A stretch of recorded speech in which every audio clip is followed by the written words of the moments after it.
கீழ்வரும் பகுதியில் 3ஆம் அதிகாரத்தின் 2ஆம் பகுதி என பிரித்து புனித தெரேசா இறையருளில் உருவாகும் கிறிஸ்தவர் குறித்து தரும் விளக்கத்தை காண்போமாக. 4ஆம் மாளிகையின் இந்நிலையில் ஒரு கிறிஸ்தவருக்கு ஏற்படும் உள்ளார்ந்த அனுபவத்தின் மூலம் அவருள் இறையருளில் உருவாகும் ஆழ்மன இறை மெய் உணர்வாளர் மிஸ்டிக் பிறக்கிறார். அவருடைய ஆளுமையில் அவர் பெரும் மாற்றத்தால் இதை காண முடிகிறது. உண்மையான செபம் என்பது கடவுளுடன் மனிதன் கொள்ளும் மிக நெருங்கிய நட்பு அல்லாமல் வேறொன்றுமில்லையே. ஒரு சாதாரண மனித நட்புறவில் நாம் எதையெல்லாம் கடைபிடிக்க வேண்டுமோ அதையெல்லாம் நாமும் இறையன்பு உறவில் கடைபிடித்தால் நலம் பயக்குமன்றோ?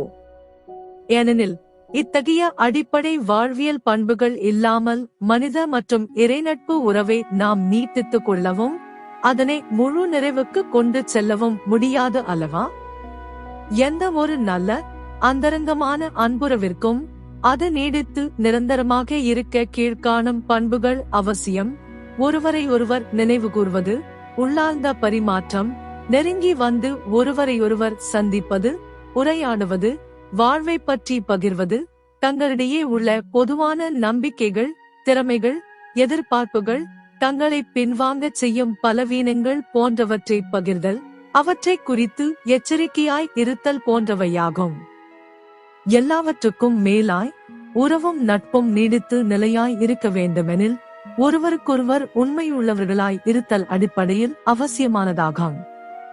இதையே அன்பு உறவில் 2 மனங்களின் ஒன்றிப்பு என நாம் கூறுகிறோம். கடவுளுடன் நாம் கொள்ளும் நட்பண்பு உறவில் இவை இல்லாமல் நாம் அவருடன் ஒன்றிப்பை அடைவது இயலுமோ?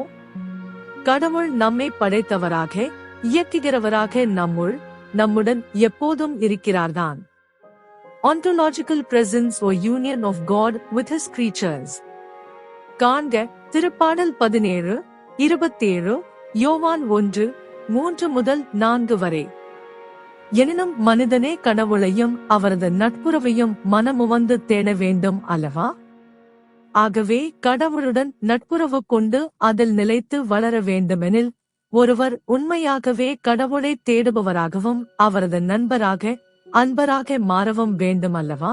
கடவுள் அனைத்திலும் தூயவராய் இருப்பதனால் முரண்பாடுள்ளவைகளுடன் இருளும் ஒளியும் ஒன்றாய் இருக்க முடியாது என்பது போல நாமும் கடவுளை நாட முடியாது. கடவுள் ஒளியாய் இருக்கிறார், அவரிடம் இருள் என்பதே இல்லை. நாம் இருளில் நடந்து கொண்டு அவருடன் நட்புறவு உண்டு என்போமென்றால் நாம் பொய்யராவோம், உண்மைக்கேற்ப வாழாதவராவோம். 1 யோவான் 1:6. நாமும் உலகை ஊனியல் பேச் சார்ந்த பொன், பொருள், இன்பம் போன்றவற்றில் மனதை இழந்து அவற்றிற்கு அடிமையாகிவிட்டு உலகப் பற்றுகளை நமது வாழ்வியல் அழைத்தலுக்கும் கடமைகளுக்கும் ஏற்றவாறு நீக்கி வாழாமல் கடவுளுடன் ஒன்றித்து வாழ்வது என்பது ஒளியையும் இருளையும், உண்மையையும் பொய்யையும், நன்மையையும் தீமையையும் ஒன்றிணைத்து கொண்டு செல்வதற்கு ஒப்பாகும். காண்க யோவான் 1, 9 முதல் 10 வரை மற்றும் 2, 6. ஆகவே நமக்கு தேவைப்படுவது நாம் உண்மையுள்ளவராக, உண்மையை தேடுபவராக இருக்க வேண்டும் என்பதே. ஆகவே உண்மையானவை எவையோ, கண்ணியமானவை எவையோ, தூய்மையானவை எவையோ, நேர்மையானவை எவையோ, தூய்மையானவை எவையோ, விரும்பத்தக்கவை எவையோ, பாராட்டுக்குரியவை எவையோ, நற்பண்புடையவை எவையோ, போற்றுதற்குரியவை எவையோ அவற்றை மனத்தில் இருத்தி வாழ்தல் வேண்டும். காண்க பிலிப்பியர் 4:8. இதற்காக நாம் செய்யக்கூடியது என்ன? நமது மனசாட்சியை உணர்திறனுடையதாகவும் மலர் போன்று மென்மையானதாகவும் வைத்துக் கொள்ள வேண்டும். நாம் சிறு விதத்திலும் கடவுளுக்கு எதிராக செல்லக்கூடாது. இதனால் நமது ஆன்மா என்ற ஆலயத்தை தூய்மையாய் வைத்துக் கொள்வதுடன் கடவுளுக்கு விருப்புணர்வுடன் எந்த தடையுமின்றி செவி சாய்க்கவும் அவரது கட்டளைகளின் உண்மையை உணர்ந்து அவரது திருவுளத்திற்கு ஏற்ப வாழவும் நம்மால் முடியும். இவ்வாறு வாழ்வதுடன் நாம் அமைதியில் அடிக்கடி கடவுளுடன் தனிமையில் இருக்கவும் அவருடன் பேசவும் உரையாடவும் பகிரவும் அவருக்கு செவிசாய்க்கவும் பழகிக் கொள்ள வேண்டும். இதன் மூலம் கடவுளுடைய அருளால் கடவுளுடன் கொள்ளும் நட்புறவில் நிலைத்து நின்று வளர முடியும். இத்தகைய வாழ்வு நாம் கடவுளுடைய திருவுளத்தை அறிந்து வாழ்வதுடன் கிறிஸ்துவாகிய நமது அன்பரின் சாயலை ஒத்தவராக முடியும். காண்க பிலிப்பியர் 3:10. ஒவ்வொரு மாளிகையும், அதாவது தியான சபத்தின் ஒவ்வொரு நிலையும் ஒரு சிறப்பு அருளை கொண்டிருக்கிறது. ஒரு சிறப்பான, இன்னும் ஆழமான, நெருங்கிய நட்புறவில் நம்மை கடவுளுடன் இணைக்கிறது. இத்தகைய அருள் நம்முள் பாய்ந்தோடுவது மட்டுமல்லாமல் நம்மிடமிருந்தும் பாய்ந்தோடுகிறது. நாமே பிறருக்கு தெய்வீக தண்ணீராக மாறுகிறோம். யாரேனும் தாகமாய் இருந்தால் என்னிடம் வரட்டும், என்னிடம் நம்பிக்கை கொள்வோர் பருகட்டும். மறைநூல் கூறுவது போல் அவருடைய உள்ளத்திலிருந்து வாழ்வு தரும் தண்ணீர் ஆராய் பெருக்கெடுத்து ஓடும். யோவான் 7:37-38 வரை என்று நம் ஆண்டவர் கூறியது எவ்வளவு உண்மை! இத்தகைய தியான செப அனுபவத்தால் நாம் வாழ்வு பெறுவதுடன் பிறருக்கு வாழ்வை அளிப்பவராக மாற்றம் பெறுகிறோம். இந்த அருளின் பயனாக கடவுள் மனிதர்களாக நாம் உருவாக்கம் பெறுகிறோம். கடவுள் நமது ஆன்மாவில் தொடங்கும் இத்தகைய அருள் செயல் தன்னுடன் இறை ஒளியையும் அன்பையும் புகுத்துவது மட்டுமன்றி அதன் விளைவு பலன்களின் சுவடுகளையும் நம்மில் விட்டுச் செல்கிறது. அதாவது கடவுளின் அன்பர்களாகிய நமது ஆன்மாவின் ஆழத்தில் மனம் ஒருநிலைப்படுவதையும் உள்ளம் அமைதியடைவதையும் ஆழமான அமைதியையும் உணர முடிகிறது. எல்லாவற்றையும் விட இத்தகைய அருள் முழு ஆளுமை மாற்றத்தை நம் மனிதத்துள் கொணர்கிறது. இதனால் ஒரு குயவன் மண் பாண்டத்தை தான் விரும்புகிறவாறே உருவாக்குவது போன்று, அல்லது ஒரு கொல்லன் நெருப்பில் ஒரு கத்தியை புடமிட்டு உறுதியாக்குவது போன்று, கடவுளும் நமது ஆளுமையை அவருடைய அருள் பணிகளுக்கேற்ப உருவாக்குகிறார்.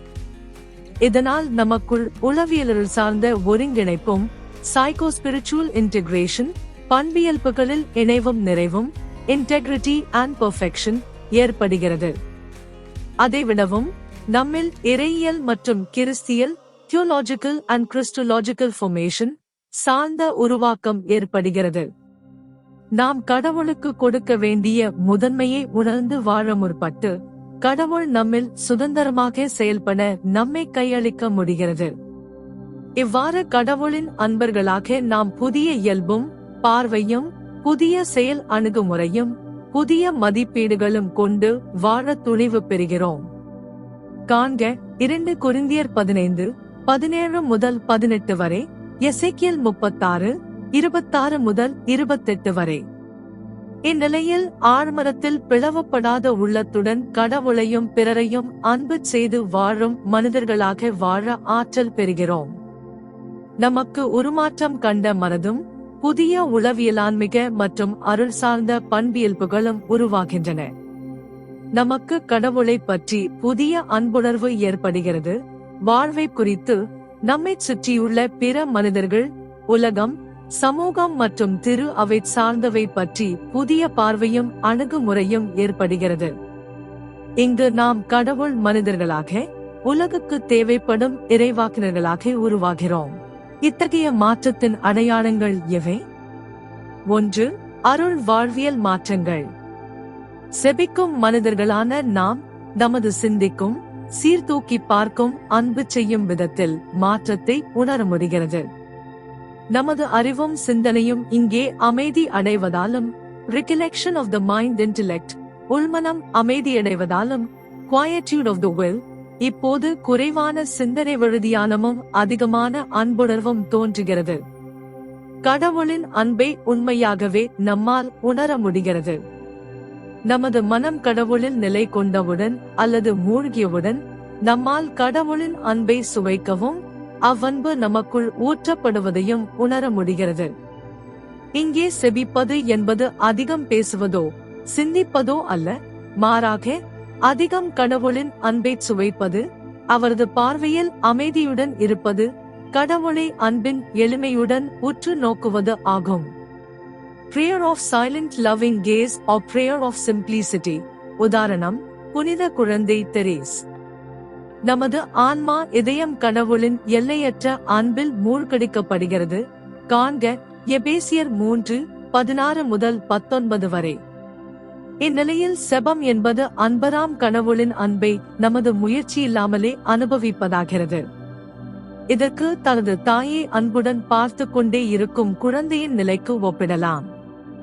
அந்த அன்பு பார்வையே குழந்தைக்கும் அதன் தாய்க்கும் இடையே சிறந்த அன்புறவை உறுதிப்படுத்துகிறது அல்லவா? இங்கே நமது வாழ்வில் மிக உன்னதமான ஆழமான உளவியல் மற்றும் ஆன்மீக மாற்றம் உருவாகிறது.